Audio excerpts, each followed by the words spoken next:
Magandang gabi sa ating lahat. Kami nga pala ang pangkat-4 at ngayong gabi tatalakayin namin ang gramatika at retorika. Paggamit ng wastong pokus ng pandiwa, tagaganap at layon sa pagsusuri. Ang pokus ng pandiwa ay nagpapakita ng ugnayan ng kilos sa simuno ng pangungusap. Mahalaga ito upang malaman kung sino ang gumagawa ng kilos o kung ano ang pinagtuunan nito. Halimbawa, si Isa ay nagluto ng ulam. Una, ang pokus sa tagaganap. Ito ay kapag ang simuno ang gumawa ng kilos.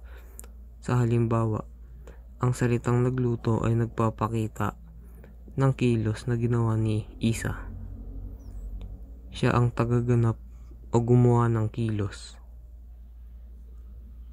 Pangalawa, ang pokus sa layon. Ito ay kapag ang simuno ang pinagtuunan ng kilos. Kung babaguhin ang pangungusap na ang ulam ay niluto ni Ana, makikita na ang ulam ang siyang pinagtuunan ng kilos, kaya ito ay pokus sa layon. Sa kabuuan, ang wastong paggamit ng pokus ng pandiwa ay mahalaga upang malinaw kung sino ang gumagawa ng kilos at kung ano ang pinagtutuunan nito sa isang pangungusap. Ang gramatika at retorika ng Aralin 2.2. Pokus sa kagamitan. Ang tawag sa instrumento o kasangkapan sa pagsasagawa ng kilos na isinasaad ng pandiwa na gumaganap bilang paksa o simuno ng pangungusap. Gumagamit ang pokus na ito ng mga panlaping ipang, maipang. Halimbawa, ipanlalaban niya ang sarili niyang mga kuko sa malaking bato. Pangalawa, ipinambaril niya ito sa kawawang anak. Pangatlo, sinubok niyang ipang-areglo sa kaso ang 10,000 piso. Sa unang pahayag, ang simuno o paksang sarili niyang mga kuko ang nagsisilbing instrumento sa kilos ng pandiwang ipanlalaban. Samantala, ang panghalip na ito naman sa ikalawang pangungusap ang gumaganap na simuno o paksa ng pangungusap at kasangkapan para sa pandiwang ipinambaril. Ang 10,000 piso na paksa sa ikatlong pangungusap ang pokus ng pandiwang ipang-areglo. Tinatawag naman na pokus sa pinaglalaanan, kalaanan ang pandiwa kapag ang pinaglalaanan ng kilos ay ang paksa o simuno ng pangungusap. Ginagamit sa pokus na ito ang mga panlaping makadiwang ipag, maipag, ipagpa. Halimbawa, ihahanap niya ng hustisya ang sinapit ng kanyang dalaga. Pangalawa, upang ihingi ng tawad ang ginawa nito sa kanyang anak. Pangatlo, ipinaghiganti niya ang sinapit ni Aida sa anak ng alkalde. Sa unang pangungusap, ang parilalang sinapit ng kanyang dalaga ang nagsisilbing kalaanan sa kilos ng pandiwang ihaharap. Samantala, ang parilalang ginawa nito sa kanyang anak naman sa ikalawang pangungusap ang gumanap na simuno o paksa ng pangungusap at kalaanan para sa pandiwang ihingi. Gayun din, ang paksang ang sinapit ni Aida sa anak ng alkalde sa ikatlong pangungusap ay pokus ng pandiwang ipinaghiganti. Ang tayutay ay sadyang paglayo sa karaniwang paggamit ng mga salita, kung kaya't magiging malalim at piling-pili ang mga salita rito. Tinatawag ding palamuti ng tula ang tayutay dahil ito ang nagpapaganda sa isang tula. Isang katangian ng tula ang paggamit nito ng matatalinghagang pahayag o pananalitang hindi tuwirang inihahayag ang literal na kahulugan nito. Karaniwan itong ginagamit ng paghahambing ng mga bagay na nagpapataas ng pandama ng mga mambabasa. Ang talinghaga ang nag-uugnay sa mga karanasan, pangyayari at bagay-bagay na alam ng taong bayan. Ang talinghaga ang mismong larawan ng kamalayan ng manunulat. Isa sa madalas na gamiting talinghaga ang pagpapahayag ng patayutay o tayutay. Ano nga ba ang iba't ibang uri ng tayutay? Una, ang pagtutulad o simile. Isang paghahambing ng dalawang bagay na magkaiba sa pagkalahatang anyo, subalit may mga magkatulad ng katangian.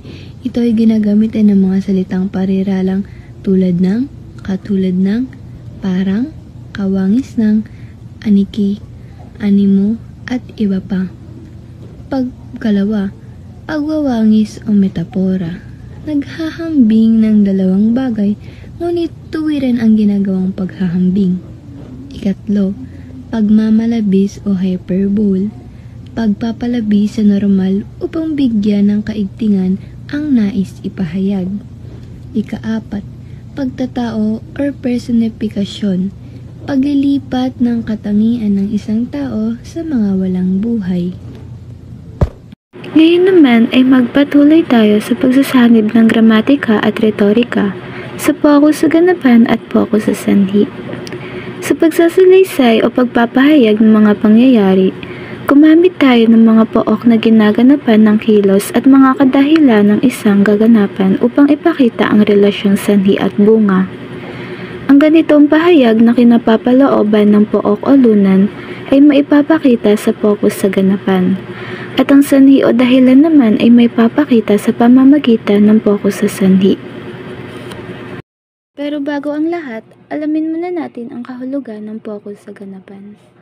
Pokus sa ganapan ang tawag sa pandiwa kung ang lunan, bagay o maging ng tao na ginaganapan ng pandiwa ang paksa o simuno ng pangungusap.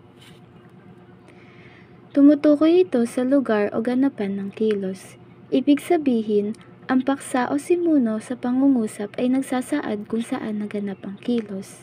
Ginagamitan nito ng mga panlaping an, han, pag-an, paghan, mapag-an, mapaghan, pakian, pakihan, at maan, mahan. Samantala, pokus sa sanhi naman ang tawag sa pandiwa kapag ang paksa o simuno ay nagpapakilala ng sanhi o dahilan ng kilos. Tumutukoy naman ito sa sanhi o dahilan ng kilos. Ibig sabihin, ang paksa o simuno ay ang dahilan kung bakit naganap ang kilos. Ginagamitan nito ng mga panlaping i, ika, at ikapang.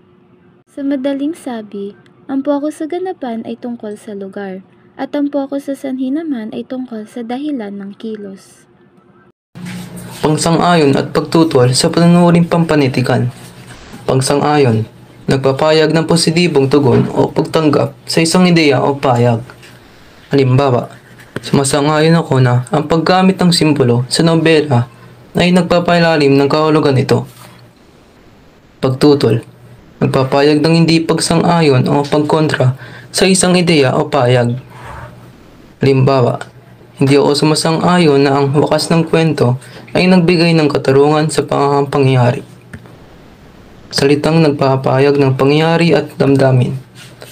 Pangyayari, mga salitang naglalarawan ng kilos o sitwasyon na nagaganap.